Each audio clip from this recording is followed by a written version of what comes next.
Raise your hand if you like pain and discomfort. All right, you get it. Okay. Now I want you to raise your hand. Put them down. Raise your hand if you like fear. Yeah. All right. Now I know you all are probably thinking that this has to do with tattoos, right? Tattoos are painful. We stick needles in skin. It's uncomfortable because you got to sit in weird positions. And it's scary, getting stabbed with a needle. But what if I was to tell you that pain, discomfort, and fear are key items, key things you need to embrace and become proficient at, to become successful? What if I was also to tell you that failure is a key to success? Anybody believe me? Yeah, we know that, right? Because we have to learn to embrace failure to become successful. You see, I thought I was a failure growing up. Anyone here a military brat? Raised on a military base?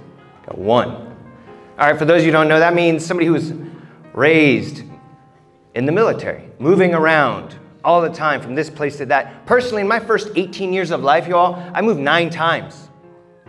9 times. I was that perpetual new kid. The one that you didn't really know because I was gone before you got to know me. I moved so much so often, I didn't try to make friends. I didn't try to fit in. And the only thing that was consistent in my life, y'all, growing up, was art. Now, I grew up in the 80s and 90s. I'm aging myself, I know.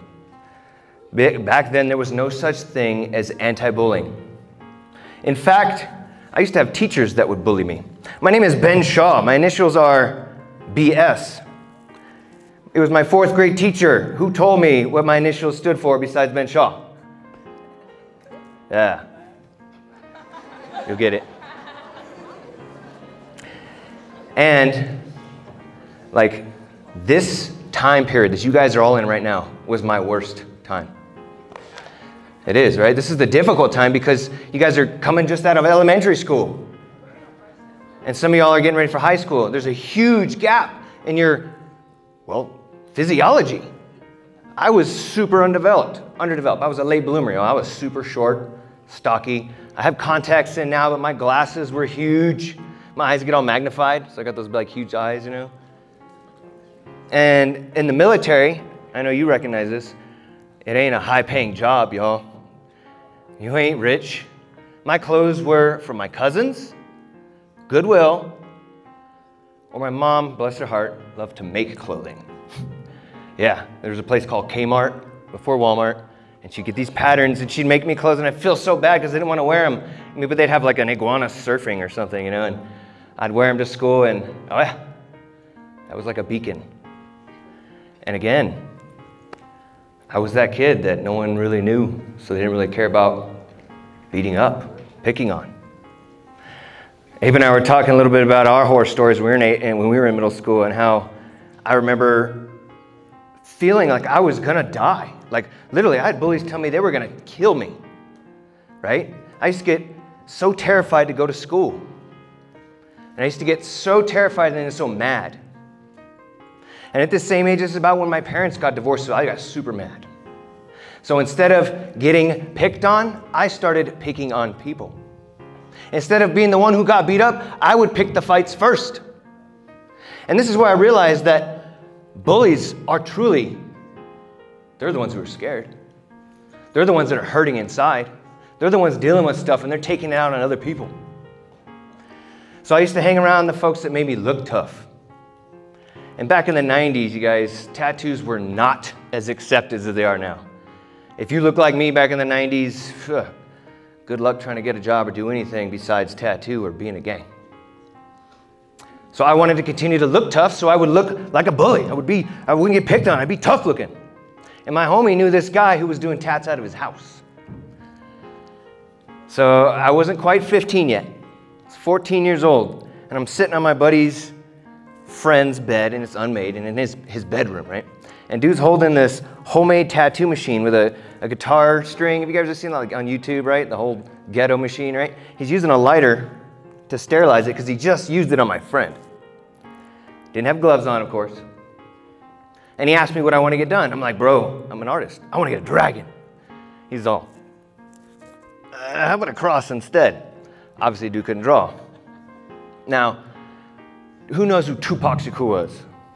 Yeah, he was a badass rapper back in the 80s and 90s. And on his back, he had this beautiful Gothic cross from his back of his neck all the way to his tailbone. And that's what I thought. So, all right, I want to get a dope cross on my arm. So I'm sitting there, and I feel this sharp pain in my arm, this line going down. I'm like, all right, this ain't that bad. Okay, finish that first line. Oh, this is gonna be dope. I feel the second line. All right, I'm done. What? You're done? So I go and look in the mirror. Now, a cross looks like this, right? My cross looked like this. What does that look like? T. My girlfriend's name at the time was Rachel. Uh-huh. Oh, yeah. She's like, who's this girl's name starts with a T? And who else was mad? Of course, my mom. Yeah. Her 14-year-old son had this red, swollen, oozing, infected capital letter on his arm. You guys, you realize that was very dangerous. Like she could have got mad and said, don't you ever do that again, because I would have totally listened to her. But instead, she educated me. She told me that I could have got sick, right? We know what transmittable diseases are. You guys are in school, you got a health class. Hepatitis is real. That's a flesh wound. I got lucky. I don't have a lifelong liver disease now. And she made me a deal. She knew I loved art, and I was starting getting these tattoos. So she told me if I kept my grades up, she would sign for me to get a professional tattoo at the age of 16. My mom's cool. So I remember my 16th birthday like it was yesterday. I'm sitting in this dark, smoke-filled tattoo studio, and I'm about to get this armband. It's a crown of thorns, goes all the way around my arm. Now, for those of you who don't know, when you get your arm tattooed in a tattoo shop, you rest your arm on an arm rest. It's easy to access it at that point. But not my arm. It was laying across this dude's big old fat sweaty stomach, like stretched over his belly. And he was old school, so he had like my tricep like pinched deep with this hand, and this tattoo machine just over my arm. And he's old school. That was not like my first tattoo. That was painful, y'all. And I mean, my arm was on fire. My tricep was pulsing from that pinching he had on it. And my eyes are burning because dude was smoking a cigarette the whole time. Different times, different regulations. Now I wanted to be tough, right? I'm building this persona. I want to look like a tough guy, so I'm sitting there taking it. And about, I don't know, 90% through the outline, dude stops.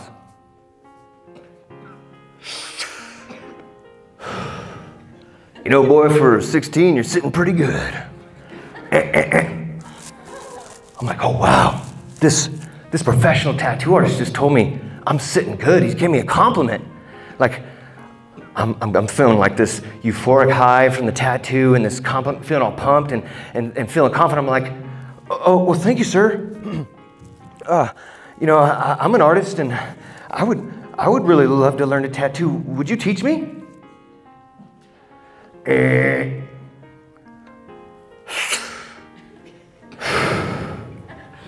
Hell no.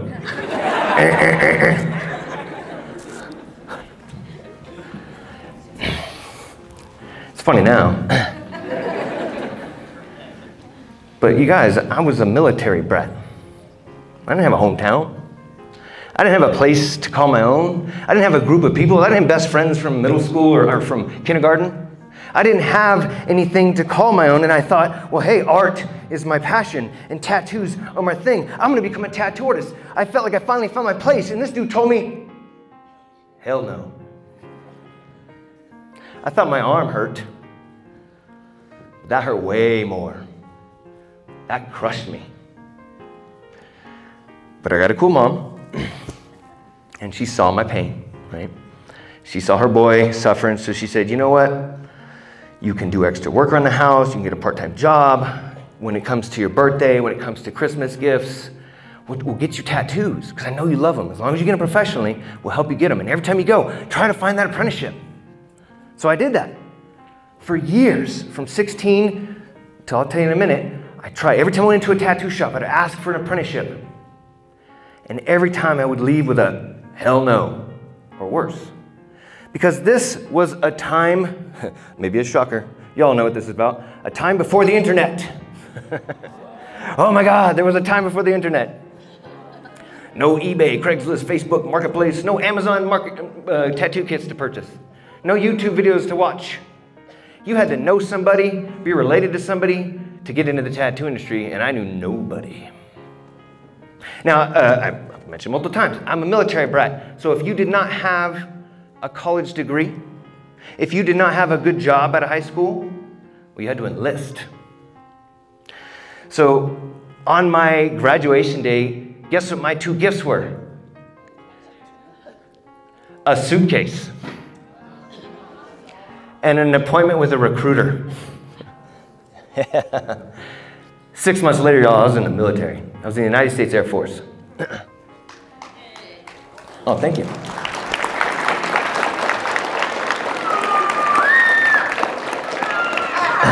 Now, I was raised in the military. I was good at it. You know, like during tech school, you can become what's called a student leader. So you like learn to march people, and you call cadence like 1, 2, 3, 4, 10, present. I was good at that. I would iron my uniform so tight you could cut your finger on the creases of my sleeves. But even though I looked good on the outside, I didn't feel good on the inside. I didn't feel good at all. And I was a young man. I didn't know how to deal with this pain. So I tried to numb it with alcohol. A lot of drinking, a lot of drinking, a lot of drinking, a lot of fighting, a lot of accidents, a lot of jail time. I did so much so often that the military kicked me out. They actually sent me from Florida to California on a Greyhound bus. Yeah. 4 days to hang my head in shame. And when I got back to California where I enlisted from, I still felt that pain, so I still drank. And moved in with my buddies in a bachelor pad, and we started to drink a lot and party a lot, and what do you find in party environments? Drugs. I got hooked on crystal meth. Yeah, we know what that's like, right? I stayed up for 9 days one time, y'all. Now, I don't even know if that's like scientifically possible to be up that long. I mean, I was losing my mind. My brain was thinking things it shouldn't have. I was doing things I shouldn't have. One time I was stealing money out of my friends' pockets when they weren't around. And one day I walk into this bathroom, like I said, it's a bachelor pad, there's people just there. There's a girl sitting on the toilet and a dude leaning against the sink. She's wrapping a belt around her arm and they're about to stick something in her vein. And it was at that point, it was like, whoa, I'm here now. This is what I've come to. If I don't make a difference, if I don't choose something different in my life, I'm going to be sticking something in my arm. So I finally had to go look in the mirror, and I did not like what I saw. But what I did see was somebody who complained and blamed other people, who blamed everyone else. I was blaming my parents for making me a military brat, so I was always a new kid. I was blaming CeeLo for not giving me a chance to become a tattoo artist. I was blaming the military for not being able to put up with me. I was blaming everybody else but myself. So I finally said, enough. That is enough. I am going to take full responsibility for my choices this day forward. Thank you.